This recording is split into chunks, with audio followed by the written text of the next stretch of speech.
that may or may not have been, and kind of the questions that came up on the way that runoff was run.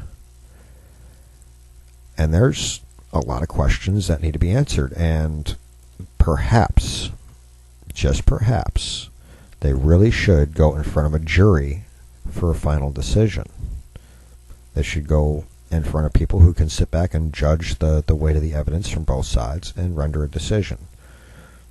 Now, that means that there has to be evidence to bring up and consider.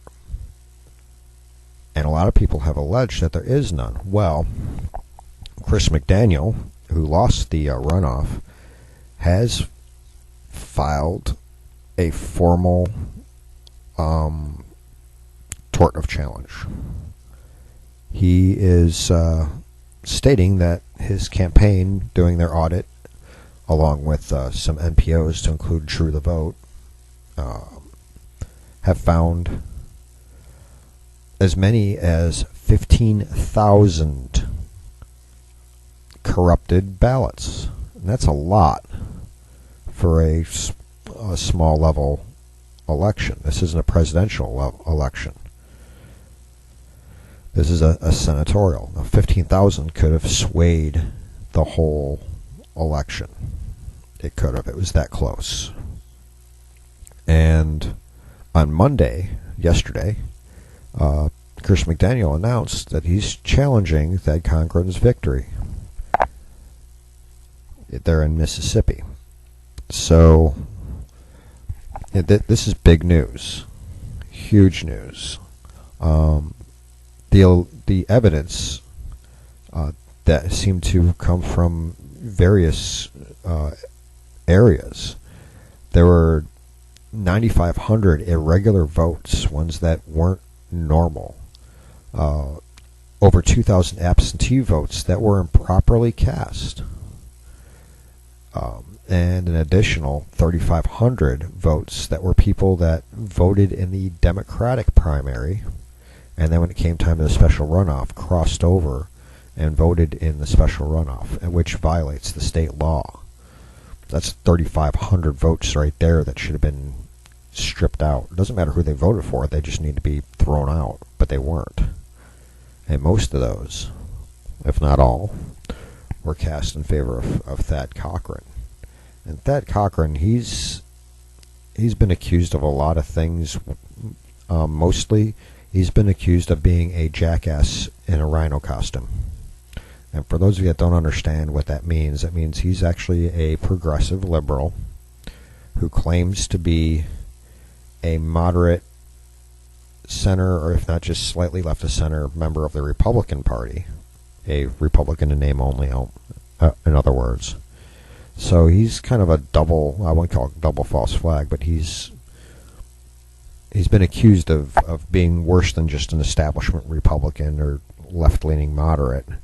He's been accused of flat out being a liberal progressive infiltrator. Whether or not that's true, we'll look at his voting record, and if you live in Mississippi, that's up to you to decide. Those of us can sit back and look at his voting record, so we can kind of do the tally and show where that kind of indicates. But if this is Mississippi's battle, it's for their senator. So that's, if you live in Mississippi, that's something you definitely need to take a look at. And for those who don't live in Mississippi, this is kind of something you might want to look at with your own senators and representatives as the election season comes down, and look at their voting records. It's always an important thing to do before you vote for an incumbent, or if you're voting for somebody who's in a lower office. Look at what they've actually done, because they're probably going to continue to do the same thing. Horses don't change their colors very easily, but there's a lot of stuff that this is definitely something that needs to be taken a look at. I'm not going to sit back and say that all these votes were bad and or illegal votes. I'm going to say that they definitely raised the questions and raised the eyebrows, and the investigations that have been done definitely have lifted some evidence that merits a judicial action. In other words, it merits being brought before the courts and having it be weighed and decided upon. So, with that in mind, keep your eyes on Mississippi, because that Cochran may not be the name on the ballot come November, depending on how this turns out. If the court case can actually come up in time. I know that there were cases attempted in the Houston, Texas area regarding Sheila Jackson Lee, but by the time they saw their time in court, or would have, it was too late, and it was decided that even if the court case went through and decided against Sheila Jackson Lee, that it would have been too late to do anything, so they were thrown out. And I know that's kind of happened in the past. So that's the question, or the things to look at as far as the Mississippi race goes. So, with all that in mind, we'll go back and remember that quote that I played at the beginning of the show from Miss Eleanor Norton. With all this going on, do the voters really not have a right to know what's happening? Or is Miss Eleanor Norton just wanting to obfuscate and further protect any cover-ups of bad things going on because she doesn't want to get caught? That's the good question. What are you hiding, Miss Norton? So, interesting. Well, since we're already on the topic of things going on in Congress, I know that I mentioned yesterday, if not Friday. Nope, it had to be yesterday because this happened on Friday. But we had Miss Nancy Pelosi, the House Minority Leader, attempt to interrupt Tom Marino as he had the floor and was making his statement in favor of the immigration bills. And then afterwards, she ran across the floor, chasing after him and waggling her finger and screaming at him. So, just to remind you of what went on, let's listen to Tom Marino's remarks. And we don't have law and order. We have distrust, we have gangs coming across, we have drugs coming across the southern border, and my colleagues on the other side don't want to do anything about it. You know something that I find quite interesting about the other side? Under the leadership of the former speaker and under the leadership of their former leader, when in 2009 and 2010, they had the House, the Senate, and the White House, and they knew this problem existed. They didn't have the strength to go after it back then, but now are trying to make a political issue out of it now. What we need to do is pass this legislation, make sure that these children get back to their families, and we need to line up and protect this border from people coming across. Gentleman will continue. Yes, it is true. I did the research on it. You might want to try it. You might want to try it, Madam Leader. Do the research on it. Do the research. I did it. That's one thing that you don't do. Gentleman will address his comments to the Speaker. It works both ways, Mr. Speaker. Gentleman will continue. The gentleman is recognized. With that, I urge my colleagues to vote for this legislation because apparently I hit the right nerve. I yield back. Pennsylvania yields back the balance of his time. Gentleman from Kentucky reserves. Gentlewoman from New York is recognized. And right there, when he yielded back, he started heading back to his seat, and that's when Nancy Pelosi went charging across the House floor, wagging her finger at him, attempting to scold him, because she interjected while he had the floor, and yes, Tom Marino kind of broke protocol a little bit there and addressed her directly. But it's because she yelled things up at him while he had the floor, and what she yelled may or may not have been based in fact. More than likely, it probably wasn't. Because if you listen to Tom Marino's response, it was, I've done the research. You know, she's flapping her gums with emotive statements. He's stating facts. So, at least that's the side of the story. I tend to buy it. I was watching the C-SPAN broadcast at the time, so it's kind of what happened. But Nancy Pelosi supposedly went over and demanded an apology and everything. So there were reports that supposedly he did apologize to the former speaker. Well, if y'all go over to, I'm going to have to announce the URL here to this site. You want to go to DanaLoeschRadio.com. That's Dana Lash Radio.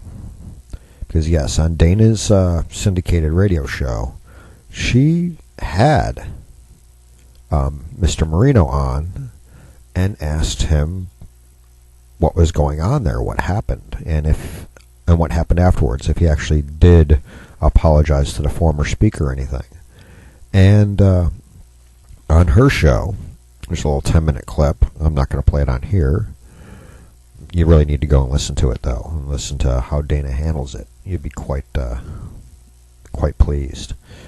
But Marino spoke about the language in the border bill and how important the bill was, and the language freezing the DACA isn't exactly a full-on repeal that everybody wanted, but how it's a good start towards completely eliminating that loophole. It kind of tightens it a little bit without completely eliminating it. And in the course of that 10-minute conversation, he also discusses the little floor fight that he had with Speaker Pelosi. And guys, think about this.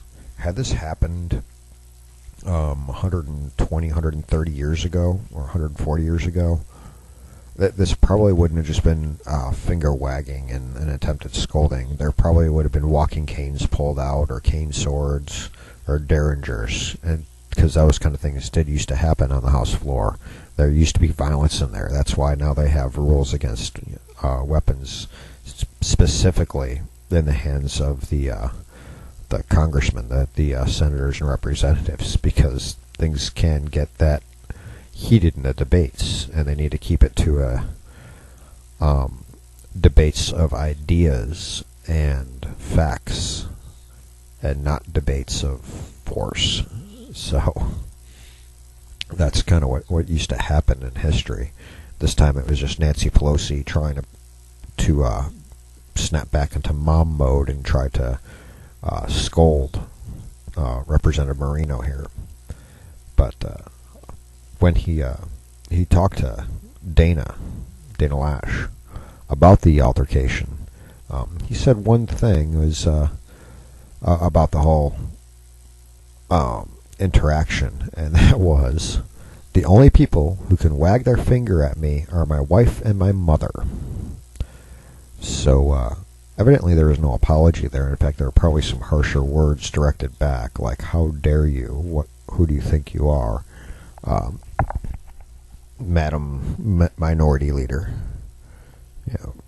Know your place, and your place is not to nag and heckle me. I have a wife, I have a mother, and they don't even do that. Well, I don't know if they do or don't, but in the case of my life, they don't. So I'm dang sure not going to take it from a stranger. But yeah, interesting little exchange there. So go ahead over to Dana's website there for the Dana show, the DanaLashRadio.com, and listen to that clip. Interesting little exchange there, interview. In the meantime, well, there's one thing I do want to plug up in here. Actually, I want to start with another story, and then I'll segue, because this will segue nicely, folks. I will be writing this up for BuzzPro later today, but it was announced yesterday. We got the press release, and I've been gathering some further information, because I don't just take just a press release and regurgitate. I like to have my ducks in a row to make sure that whoever's issuing the press release isn't obfuscating or blowing smoke against our backsides over things. I like to try to tear down their facts and see if they're legit, And then if they are, I support them, and if they aren't, I debate them. Regardless. Governor Rick Perry's office issued a press release talking about the company SpaceX. SpaceX is going to create 300 more jobs in the Brownsville, Texas area. Now, these are going to be permanent jobs. These aren't just construction jobs. These are going to be jobs that are going to be there as long as this facility is there and owned by SpaceX.